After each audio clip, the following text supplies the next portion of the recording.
J'ai commencé à lire le Coran pour une seule et arrogante raison. Et c'était parce que je voulais trouver une contradiction. J'ai jeté les articles, les tracts, les cassettes, j'ai rangé le Coran. Ça devenait trop lourd pour moi mentalement et émotionnellement. Tu sais, je suis devenue musulmane, et ça c'est moi maintenant. C'était un moment très douloureux quand elle m'a dit « J'ai fait mon travail, je n'ai plus besoin d'être ta mère, et tu es toute seule maintenant. » Et se faire rejeter par sa mère, c'est vraiment très douloureux. Très douloureux. Je n'arrivais pas à trouver ma place. Je me suis sentie incroyablement seule. Ça en était devenu trop. J'ai appelé ma mère et je lui ai dit « S'il te plaît, viens, ramène-moi à la maison. » Et j'ai arrêté de pratiquer l'islam. Du coup, j'ai enlevé mon hijab, j'ai arrêté de prier.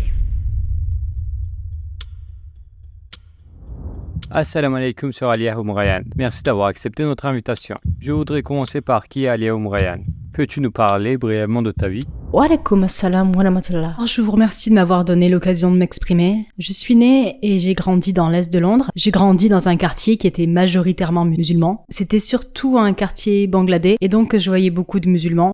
Je suis métisse, ma mère est italienne et mon père est nigérien, originaire d'Afrique de l'Ouest, mais à chaque fois que l'on me pose cette question, je me dis juste que Alia est une âme qui veut voyager vers Allah. Comment était ta vie en ce qui concerne la foi? En quoi est-ce que tu croyais? J'ai grandi en tant que chrétienne, je suis devenue chrétienne née de nouveau à l'adolescence. J'ai toujours cru en Dieu. Ma mère m'a élevée d'une façon qui m'a encouragée à être curieuse sur la vie et sur notre raison d'être et le monde. Et donc, même si je suis devenue une chrétienne née de nouveau, il y avait des lacunes. Alors oui, j'ai posé des questions, j'ai questionné les fondements du christianisme quand j'étais très jeune, et j'ai constaté que, même si j'étais émotionnellement et spirituellement inclinée vers la religion, rationnellement, j'étais pas convaincue. Et j'ai fini par quitter la religion. Les origines de mon père sont très intéressantes, parce qu'il est né musulman, mon grand-père était musulman. Quand mon grand-père est mort, longtemps avant ma naissance, mon père a quitté l'islam, et du coup, quand il a rencontré ma mère à Londres, il n'était pas musulman. Donc je n'ai jamais été élevé dans l'islam. Il n'y avait pas d'islam, il n'était pas musulman. Qu'est-ce qui t'a fait remettre en question tes croyances? Je me souviens que j'allais à l'église avec ma mère, j'allais à l'église et spirituellement et émotionnellement, c'était très très satisfaisant, mais j'avais des questions. Je n'arrivais pas à comprendre pourquoi on vénérait le Fils de Dieu. Je n'arrivais pas à comprendre comment à un moment il était le Fils de Dieu et qu'après il était le Seigneur, mais surtout que c'était un homme, qu'il était un être humain comme moi, et je ne pouvais pas logiquement et rationnellement comprendre comment je pouvais vénérer un autre être humain. Ça me troublait depuis que j'étais toute petite, et du coup, j'ai remis ça en question, et je me souviens qu'un jour en particulier, j'ai parlé au pasteur de l'église et je lui ai posé cette question, et il m'a dit « Et la foi ?» Et c'était à ce moment-là que j'ai su que c'était pas pour moi. Comment est-ce que tu as entendu parler de l'islam? Alors, je dois te ramener à mon enfance. Pour répondre à cette question, j'ai grandi dans une région majoritairement musulmane, c'était un quartier bangladais, et en face de chez moi, j'habitais au premier étage. J'avais environ 8 ans, j'allais à la fenêtre du salon, et je m'appuyais sur le rebord de la fenêtre du salon, et j'arrivais à voir au rez-de-chaussée, en face de la route où j'habite, il y avait un masjid de fortune. En fait, c'était un conteneur à l'époque, mais là d'où je me penchais quand j'étais petite, j'arrivais à voir dans l'espace de prière de cette sorte de mosquée de fortune, et j'ai trouvé ça fascinant. Et je les voyais entrer, je les voyais s'incliner, se prosterner, et je trouvais ça fascinant quand j'étais petite. Et je faisais, je courais vers le rebord de la fenêtre plusieurs fois par jour juste pour voir ça. Donc, à peu près au même âge, les choses allaient malheureusement assez mal à la maison. Mes parents se disputaient tout le temps, ils ne s'entendaient pas. Et il y avait toujours des disputes, toujours des querelles, et je me souviens qu'un jour en particulier, il y avait eu une grosse dispute entre mon père et ma mère. J'ai couru vers ma chambre, j'avais à peu près 8 ans. Sur le chemin de la chambre, j'ai pris le châle de ma mère. C'était une sorte de joli châle asiatique que lui avait acheté sa collègue de travail pakistanaise, et j'ai pris le châle et je l'ai jeté par terre. Et j'ai fait sujoud. Je me suis prosternée et j'ai dit Dieu. Et je me souviens, j'ai dit Dieu, fais en sorte qu'ils arrêtent de se disputer. Mais tu sais, à ce moment-là, évidemment, j'étais une enfant. Je ne savais pas exactement ce que je faisais, mais j'étais en train de copier ce que j'avais vu dans le masjid. Et je sentais que Dieu allait m'entendre. Parce que c'était une position qui était proche de Dieu. C'est ce que je ressentais à l'époque. Donc c'était en quelque sorte ma première expérience de l'islam. Et après, il y en a eu une autre. 2 ans plus tard, j'avais 10 ans. J'étais à l'école. Je suis rentrée de l'école et on a appris que l'un de nos camarades de classe, qui était en fait dans ma classe, il avait fini les cours, a couru sur la route pour acheter des cartes de jeu qui étaient très populaires à l'époque. Il s'était fait renverser par un camion et il est mort sur le coup. Et l'école a écrit à tous les camarades de classe et les a invités à ses funérailles qui allaient avoir lieu dans quelques jours. Du coup, j'ai supplié ma mère de me laisser y aller et on y était quelques-uns à ne pas être musulmans dans la classe. Elle a dit oui, et je me souviens avoir dit à mon amie Leila, qui était ma meilleure amie à l'époque, elle venait de Somalie, je lui ai demandé si je pouvais lui emprunter une écharpe, elle a dit oui. Du coup, elle m'a donné une écharpe et je me souviens être rentrée dans la mosquée d'East London. Je pense que j'étais le seul enfant non musulman qui est allé à l'enterrement. Et j'ai prié Dour et après j'ai fait la prière de Janaza et je me souviens d'avoir fait le sujoud pendant la prière de Dour et de sentir ce sentiment de proximité que j'avais ressenti quand je l'ai fait, tu sais, 2 ans plus tôt. Et c'était en quelque sorte ma 2e expérience de l'islam. Qu'est-ce qui t'a amené à te rapprocher de l'islam?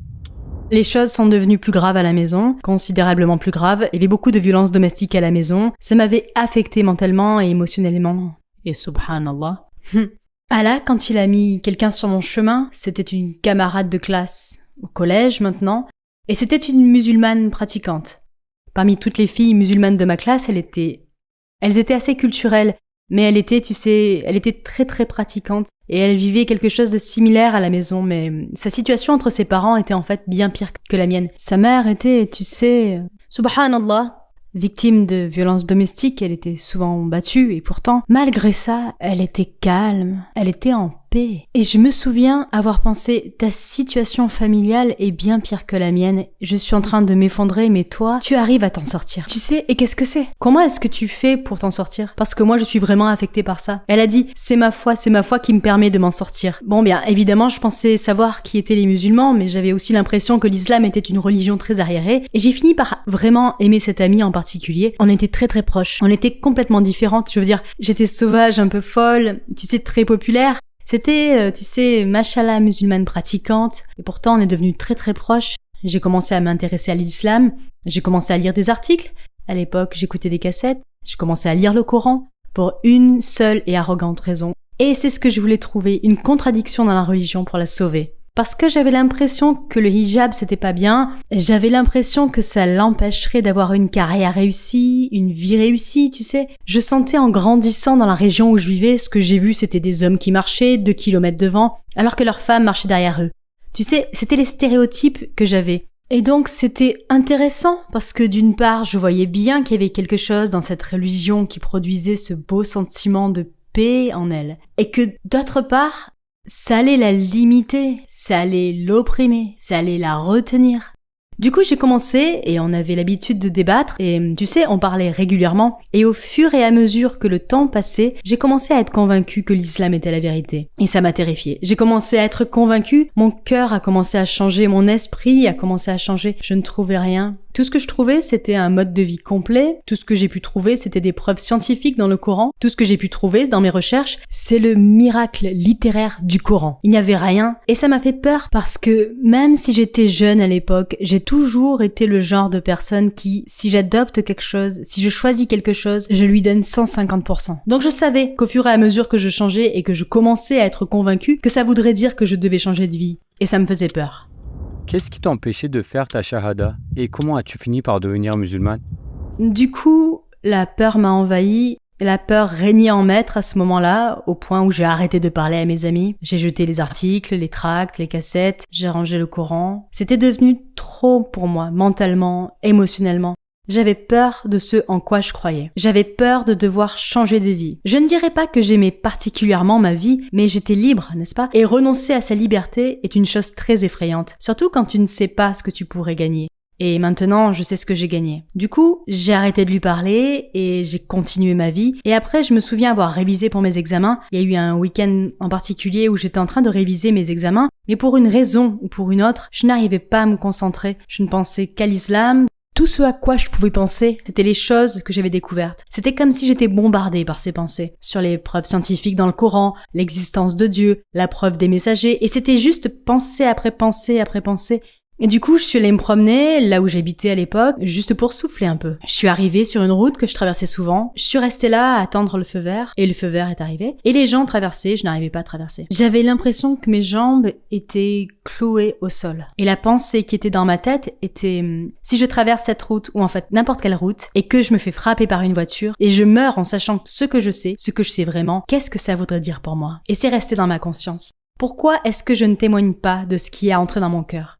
Alors je suis rentrée chez moi, j'ai appelé mon amie, elle a décroché le téléphone, elle a entendu ma voix, et elle était si heureuse d'avoir de mes nouvelles. Et je lui ai dit que je croyais et je voulais faire ma shahada. Et ça c'était le week-end et le lundi j'ai fait ma shahada. Alhamdulillah. Comment ta famille a réagi à ta conversion à l'islam?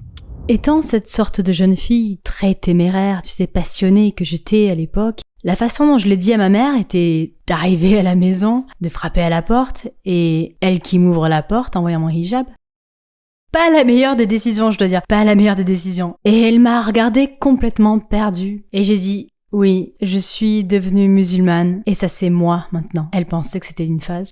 Alhamdulillah. Ça a été une phase de 24 ans. Alhamdulillah. Et c'était très difficile après ça. J'ai perdu de la famille, j'ai perdu des amis. Je me suis retrouvée toute seule, et ce, à un très jeune âge. Les premières années, après être devenue musulmane, ont été très dures. Quel a été le plus grand défi auquel tu as dû faire face après être devenue musulmane? J'ai perdu la relation avec ma mère, donc il y a eu certaines choses qui se sont passées à l'époque. Elle avait une nouvelle relation amoureuse. Cet homme haïssait, il avait une haine pour l'islam. Il l'a retourné contre moi, et je me souviens qu'à l'âge de 17 ans, c'était un moment très douloureux quand elle m'a dit. Elle m'a regardée et elle m'a dit « J'ai fait mon travail, je n'ai plus besoin d'être ta mère, et tu es toute seule maintenant. » Et c'était très très difficile. À cet âge, tu as besoin de ta famille. Et être rejeté par sa mère, c'est très très douloureux. Très très douloureux.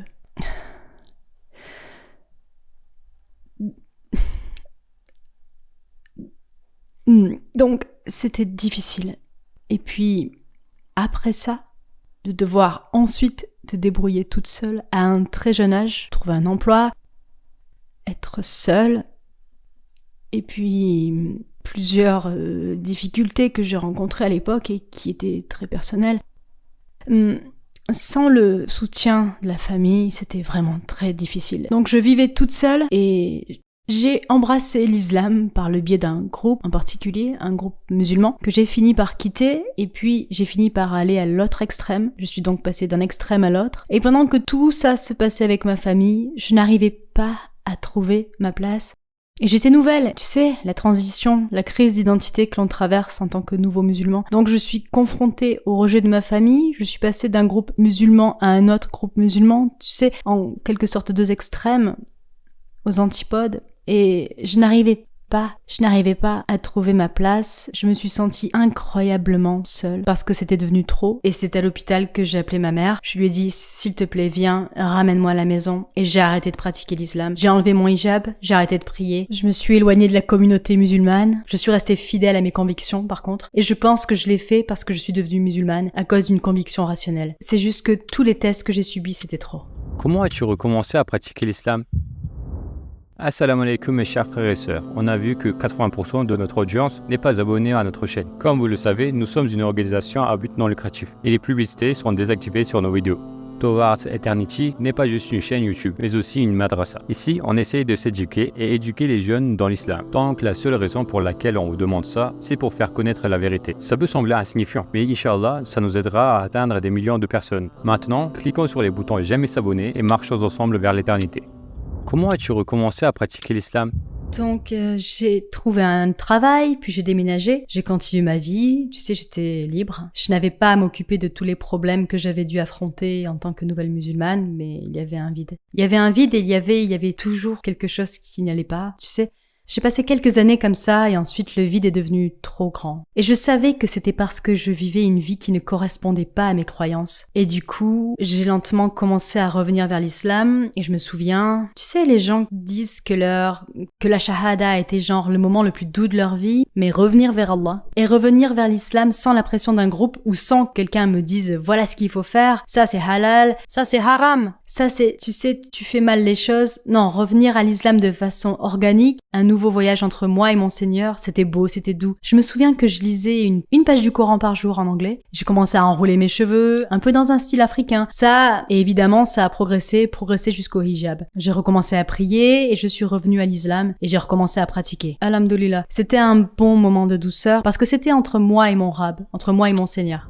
Du coup, quel effet ça a eu sur ta relation avec ta mère? Donc ma mère a fini par quitter ce mariage, ce qui était la meilleure chose à faire, et elle a commencé à guérir. Et je pense qu'elle était encore en train de guérir. On a commencé à réparer notre relation et ça a demandé beaucoup d'efforts, je pense, des deux parties, des deux côtés. Et après, en 2015, elle a commencé à poser des questions sur l'islam et je vivais à l'étranger à l'époque. Je vivais en Afrique du Nord. Elle a commencé ce genre de voyage. Elle se posait toutes ces questions. Puis en 2015, elle a dit qu'elle voulait devenir musulmane. Et ça, c'était une époque où ma mère était une lectrice assidue. Elle lit, elle mange les livres. Elle aime l'histoire, et l'histoire musulmane en particulier, et ça a fini par créer cette curiosité dans le sens de vouloir en savoir plus. Donc en 2015, elle a dit qu'elle voulait devenir musulmane et elle finit par faire sa shahada. Très peu de temps après, elle a dit qu'elle ne pouvait pas rester dans la religion. Je pense que c'est à cause de son âge. Je pense que c'est parce qu'il n'y avait pas de musulmans autour d'elle. Vivait très très loin d'elle, donc elle a fini par quitter la religion. Puis en 2021, elle a commencé à regarder des vidéos sur YouTube. Elle est venue me voir, elle m'a dit « Ah, je suis tombée sur ces vidéos. Une femme appelée Lisha Prime. » Je ne la connaissais pas à l'époque. Du coup, j'ai rapidement, bien sûr, commencé à faire des recherches. Et c'est une sœur américaine. Et c'est comme ça que ma mère a fini par regarder des vidéos de Sheikh Khalid Yasin.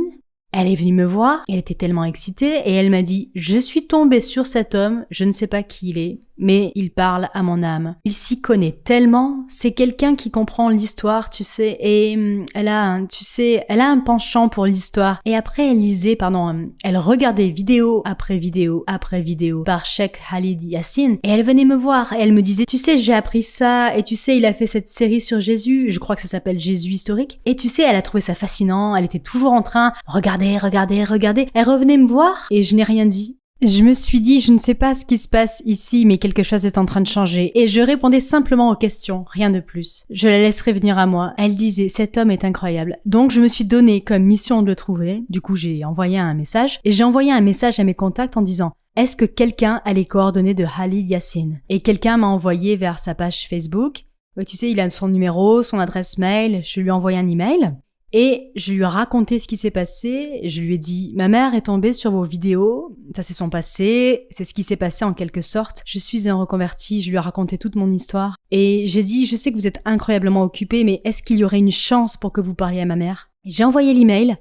Khalid Yasin est un homme très occupé. Donc je pensais même pas que mon email arriverait dans la boîte de réception. Peut-être qu'il était dans les spams ou dans les courriers indésirables. 20 minutes plus tard, il m'a répondu et il m'a dit que ce serait un honneur et qu'il fallait qu'on parle. Du coup, on a parlé, je lui ai raconté l'histoire, je lui ai parlé de ma mère, je lui ai dit tout ce qu'elle avait traversé, je lui ai parlé de ces nouvelles sortes de découvertes et tu sais les questions qu'elle a posées, les choses qu'elle a dites, qu'elle a développé cet amour pour le prophète sallallahu alayhi wa sallam. Les choses commencent à avoir un sens, les choses s'alignent et c'est pas comme avant et tu sais, elle croit vraiment en l'islam.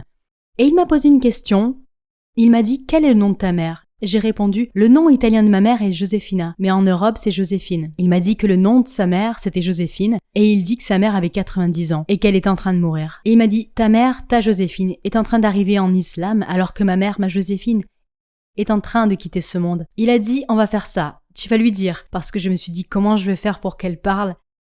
Tu sais, je veux qu'il parle, mais il m'a dit qu'elle pourrait, vous savez, elle pourrait ne pas accepter, même si tu sais qu'elle aime mes vidéos. Il m'a dit, dis-lui juste qu'il y a quelqu'un qui veut lui parler, de ses recherches, de son parcours de recherche sur l'islam, mais ne dis pas que c'est moi, tu sais, laisse-moi faire à partir de là. Du coup, je suis retournée la voir, j'ai dit, oh, il y a cet homme, c'est un chercheur, il veut juste te poser quelques questions. Est-ce que tu serais prête à répondre à quelques-unes de ces questions? Elle a dit, oui, bien sûr. Et je lui ai dit, oh maman, en fait, tu sais, dans ma conversation avec lui, il m'a dit, quel était ton nom en arabe? Elle a répondu, non.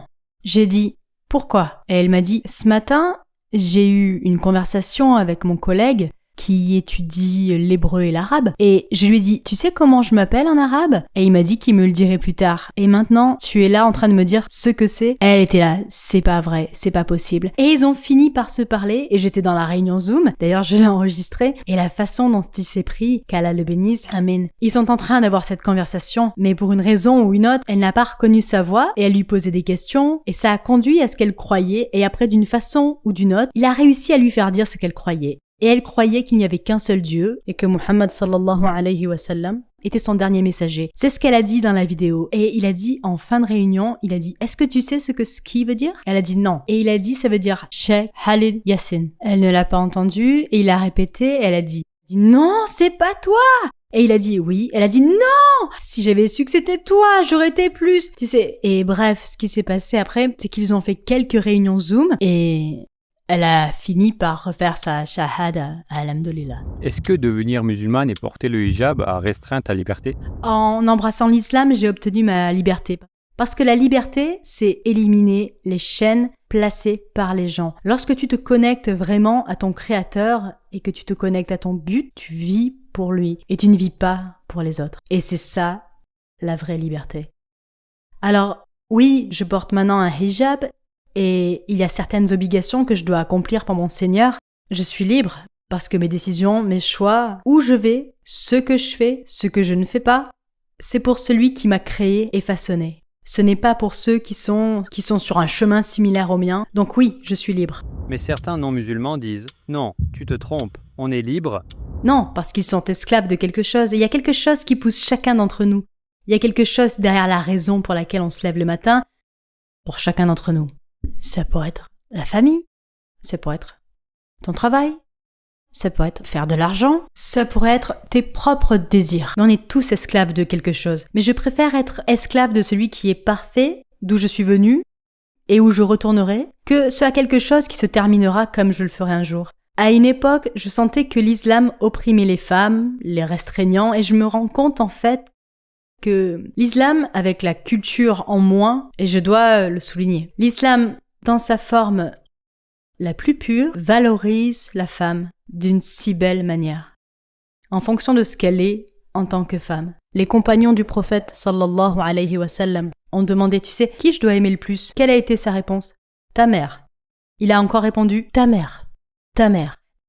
La façon dont la femme est honorée, protégée, soutenue, comprise par Allah subhanahu wa ta'ala. Et ensuite, les sortes de législations qui ont en quelque sorte pris place par l'intermédiaire du prophète sallallahu alayhi wa sallam montrent que la femme est un diamant, vraiment.